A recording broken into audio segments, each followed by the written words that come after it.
ఓం శ్రీ విఘ్నేశ్వరాయ నమః. ఓం శ్రీ మాత్రే నమః. ఓం శ్రీ గురుభ్యో నమః. ఓం శ్రీ సద్గురు అంతర్ముఖానంద వేదవ్యాస భట్టారక జగద్గురు శ్రీ కృష్ణ పరంబ్రహ్మణే నమః.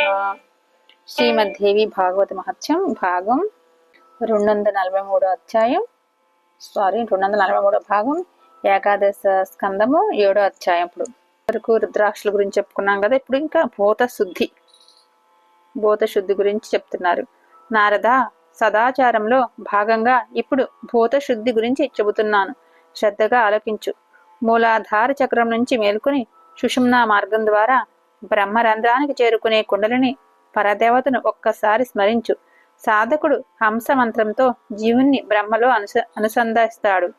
శరీరంలో పాదాది జాను పర్యంత్రం భూమండలం, శరీరంలో అంటే నడుము నుంచి భూమండలం అని, అది చతుష్కోణం, నవ శవజ్రకమట.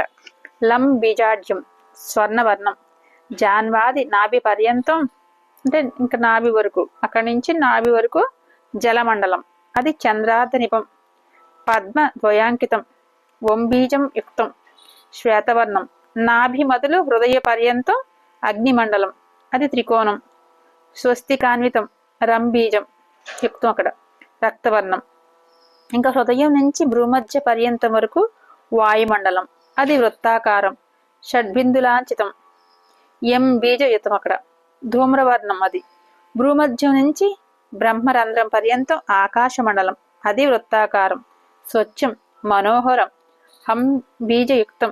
ఇలా ఒక్కొక్క మండలాన్ని ప్రత్యేకంగా భావించి ఒకదానిలో ఒకటి నింపాలి. చెప్పాను కదా, మనమే శ్రీకర చక్రం అని.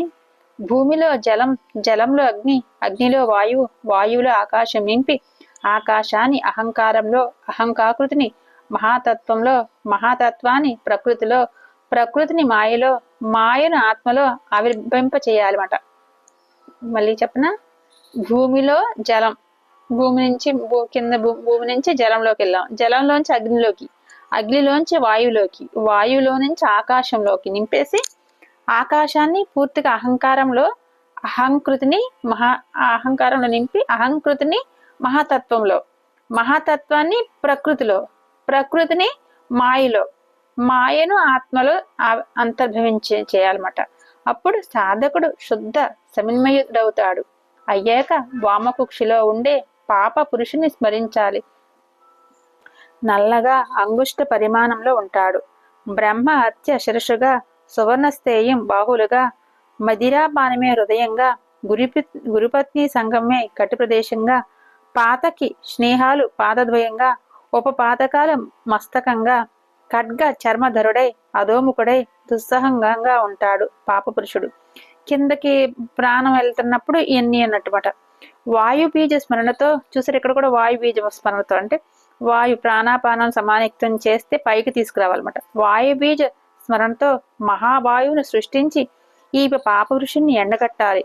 మనం సాధన ప్రాణాపానం ఇట్లా సాధన చేస్తామంటే అది ఎండగట్టు వాటర్ అంతా తొలగిపోద్ది అన్నమాట, అగ్ని పుడుతుంది అన్నమాట. అప్పుడు పాప పురుషుని ఎండగట్టాలని చెప్పాడు. ఓహిని బీజాన్ని ఇది గురువు గారితో ఉపదేశం తీసుకుంటే అది మనకు అర్థమవుతుంది. నాకు గురు ఉపదేశం నేను తీసుకున్నాను కాబట్టి నాకు అర్థమవుతుంది. ఓహిని బీజాన్ని స్మరించి మంటల్లో దహించి వేయాలి. అది అలా చేస్తూ మంటల్లో దహించి వేయాలి.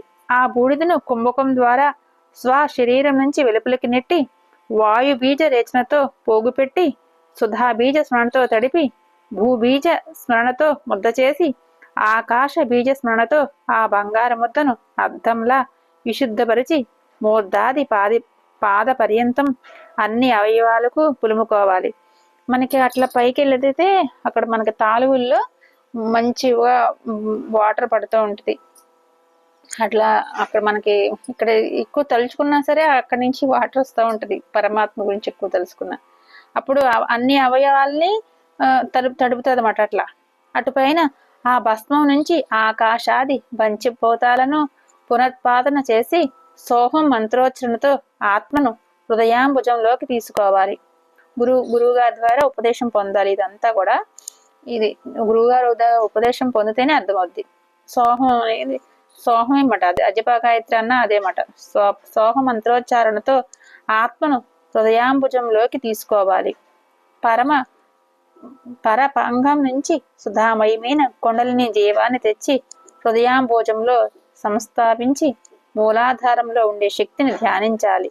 ఎర్ర సముద్రంలో తెప్పలాగా ఉన్న అరుణ సరోజ మీద కూర్చుని హస్త పద్మాలలో శూలము, తుమ్మెదలే, అల్లిత్రాడుగా గల చెరుకు విల్లు, అంకుశము, 5 బాణాలు, ఒక్క రక్తక కపాలము ధరించినది, 3 కన్నులు కలది, బలిష్టమైన వక్షోజలు గలది, ఉదయిస్తున్న సూర్యబింబపు రంగులో ప్రకాశించేది ఆ మహాదేవి, ఆ పరాంబిక, ఆ ప్రాణశక్తి మాకు సుఖప్రదమగుగాక.